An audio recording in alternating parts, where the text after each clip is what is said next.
Olá, turminha! Essa é a aula número 7 de Ciências, com o tema A Transformação dos Materiais. Essa aula começa com a leitura de um texto bem pequenininho sobre recursos naturais renováveis e não renováveis. O professor vai fazer a leitura do texto para vocês, então prestem bem atenção que a partir dessa leitura vocês vão responder as perguntas. Para quem não lembra, lá no Google, no material de estudo Ciências 2, tem alguns vídeos que já fazem algumas explicações sobre isso. Então, quem quiser rever, seria bom. O professor vai começar a leitura agora. A transformação dos materiais, trilha de conhecimentos. Quando olhamos para os produtos que consumimos em nossa casa, percebemos que eles geralmente são vendidos dentro de embalagens. O que fazemos com essas embalagens? A produção dessas embalagens e recipientes que armazenam diferentes produtos e alimentos utiliza diferentes recursos naturais. Embalagens de plástico, por exemplo, utilizam petróleo como matéria-prima, que é um recurso natural não renovável. Quando falamos recurso natural renovável, significa dizer que os recursos serão retirados da natureza e após algum tempo são renovados e estarão novamente disponíveis. Já os recursos naturais não renováveis são retirados da natureza e não são renovados por ela ou podem demorar milhares de anos, ou seja, se extrairmos todo o recurso, ele deixará de existir. A luz do sol, o vento, a água, a madeira e a areia são exemplos de recursos renováveis, enquanto o petróleo e os minerais são recursos não renováveis. Então, galera, esse aí é o texto que vocês vão ter que ler antes de responder as perguntas. Como o professor falou, vocês podem rever os vídeos do Ciência 2. Agora vamos praticar. Nós temos aí na página 98 a letrinha A e a letrinha B. Letra A. Quais tipos de embalagem existem em sua casa? De recursos naturais eles são feitos. Então vocês vão observar aí na casa de vocês, na cozinha, onde normalmente tem as embalagens das coisas, né? Ou na sala, se tiver alguma coisa embalada. E vocês vão anotar do que são feitos, qual o nome dessas embalagens, no caso, e de qual recurso natural eles são feitos. A gente pode usar, por exemplo, as embalagens feitas de papel. Você olha lá na sua geladeira que tem a caixa de leite. Se a caixa de leite for feita de papel, for daquela caixinha longa-vida, você vai anotar caixa de leite, papel. Mas qual é o recurso natural que é produzido papel? O papel, a gente sabe que é produzido com a madeira. Então, vocês vão botar caixa de leite feito com papel, produzido da madeira. E assim vocês vão fazer com os outros tipos de embalagem que tem na sua casa. Não precisa repetir que tem o mesmo material. Pode colocar embalagens que são feitas de materiais diferentes. E aí vocês vão escrever isso aí para o professor, ok? Vamos passar para a letrinha B. Já na letra B, vocês têm umas materiais aí de embalagens que vocês vão ter que separar entre renováveis e não renováveis. Está escrito assim: as imagens abaixo representam algumas embalagens que costumamos encontrar em nossas casas. Organize-as em dois grupos: as que utilizam recursos renováveis e as que usam recursos não renováveis. Então vocês têm aí a embalagem de macarrão, a embalagem do sal, as garrafas de vidro, as garrafas feitas de plástico, a latinha de alumínio, o saco de papel, a sacolinha que a gente costuma usar no supermercado, a caixa de ovo, a caixinha de leite e aquela garrafinha lá que ou vem produto de limpeza ou algum outro tipo de líquido. Vocês vão ter que separar então se são recursos renováveis ou não renováveis. Quem tiver dúvida sobre os recursos renováveis e não renováveis, volta lá no textinho que o professor leu para vocês, faz a leitura do texto e depois volta para responder, ok? Então, vocês vão fazer tudo isso direitinho. Prestem bem atenção na leitura do texto e separe esses itens aí em renováveis e não renováveis. Após responder a questão B aí, a letrinha B das embalagens, na página 99, que é a seguinte, tem mais um texto com o tema de reciclagem. Vocês também vão ler, prestar bem atenção na leitura, e após a leitura, vocês vão responder a letrinha C, que está na mesma página, e a letrinha D, que está na página 100. O professor também vai fazer a leitura do texto para ajudar vocês. Vamos lá! A maior parte das embalagens que utilizamos hoje são produzidas a partir de recursos não naturais, utilizando principalmente o plástico e minerais como o alumínio. Por isso, a reutilização dessas embalagens, quando possível, é muito importante. Mas, se você não conseguir reutilizar, é importante que esse tipo de material seja encaminhado à reciclagem, para o reaproveitamento desses recursos que são tão importantes para a nossa vida e essenciais ao meio ambiente.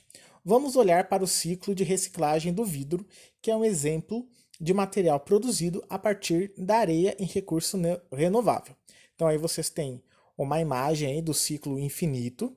Prestem bem atenção aí no ciclo que está na imagem. A imagem 28, o ciclo de reaproveitamento do vidro. Aí continuando o texto. O vidro é um material que pode ser 100% reciclável, ou seja, depois de usar uma embalagem ou recipiente de vidro por várias vezes, podemos encaminhar a reciclagem para que seja utilizado como matéria-prima na fabricação de outros produtos de vidro. Por isso, após a reutilização dos materiais, é muito importante que cada casa organize seu lixo, separando aqueles materiais que podem ser reciclados. Percebam que no texto aparecem duas coisas importantes: o conceito de reutilizar e o conceito de reciclar. Qual é a diferença, professor? Quando eu reutilizo o material, eu não transformo ele em outro material. Por exemplo, eu pego o papel, faço uma impressão lá e ao invés de eu jogar o papel fora ou mandar reciclar, eu reutilizo o verso do papel. Então eu faço ele de rascunho, por exemplo, para anotar telefones. Isso daí é reutilizar. O reciclar seria se eu mandasse ele para a usina de reciclagem ou fizesse lá na minha casa mesmo com o liquidificador, cola, sabe aquelas receitas que tem no YouTube para fazer papel reciclado? E aí transformaria em outro papel, faria um caderno. Isso daí é reciclar. Ou, por exemplo, a garrafa PET lá de plástico do refrigerante. Eu pego ela e quando eu reutilizo ela, eu corto ela lá pela metade e transformo ela num vaso. Isso é reutilizar.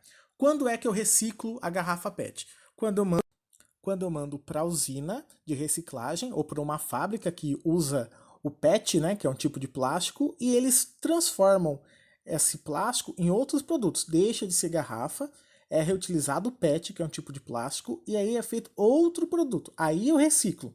Quando eu reutilizo, eu não desfaço daquele material, eu mantenho da forma que ele é e faço outro tipo de uso, ok? Então agora vocês vão responder a letrinha C. Além do vidro, que outros tipos de materiais podem ser reutilizados ou reciclados? Vocês vão pedir aí ajuda para os familiares de vocês para eles te ajudarem a responder essa pergunta. Professor, posso pesquisar no Google? Pode pesquisar no Google sem problema nenhum. E não tem problema que se não tiver o Google também, perguntem para os pais de vocês, para os parentes para responder. O importante é responder. Agora vamos para a letrinha D que está na próxima página. Na letra D está escrito assim: utilize as imagens da questão B para organizar aquelas que podem ser recicladas segundo os tipos de resíduos que você identificou. Para quem não lembra, resíduo é lixo, né? É o lixo que a gente produz. Então você vai voltar lá na página 98, se eu não estou enganado, na página 98, e na letrinha B, que tem as embalagens que você classificou entre embalagens produzidas por materiais não renováveis e renováveis, e você vai dizer qual que pode ser reciclado ou não. Então nós temos lá a embalagem de macarrão, as garrafas, a latinha, os pacotes, os sacos, e você vai separar em dois tipos: as que podem ser recicláveis, ou seja, aquela que o professor falou que vão pegar e transformar em outra coisa, ou as que não são recicláveis, aquelas que não dá para reaproveitar, que não dá para ser transformada em outro objeto. Após responder a letrinha D, fazer essa separação, nós vamos ler um textinho que é para aumentar aí o conhecimento de vocês sobre coleta seletiva. Então vamos lá? O professor vai ler aqui para vocês também. Prestem bem atenção. Coleta seletiva. Coleta seletiva é a coleta diferenciada de resíduos que foram previamente separados segundo a sua constituição ou composição. Ou seja, resíduos com características semelhantes são selecionados pelo gerador, aquele que produziu o resíduo. Somos nós, né, galera? E disponibilizados para coleta separadamente do lixo comum. É importante separar cada tipo de resíduos, pois eles têm diferentes processos de reciclagem. O processo industrial de reciclagem de uma lata de alumínio, por exemplo, é diferente da reciclagem de uma caixa de papelão. Os resíduos recicláveis secos são compostos principalmente por metais, como aço e alumínio, papel, papelão, Tetra Pak, diferentes tipos de plásticos e vidro. Já os rejeitos, que são os resíduos não recicláveis, são compostos principalmente por resíduos de banheiros, fraldas, absorventes, cotonetes e outros resíduos de limpeza.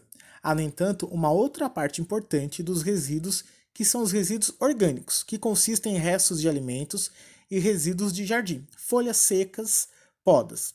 É importante que os resíduos orgânicos não sejam misturados com os outros tipos de resíduos para que não prejudiquem a reciclagem dos resíduos secos e para que os resíduos orgânicos possam ser reciclados e transformados em adubo de forma segura em processos simples como a compostagem.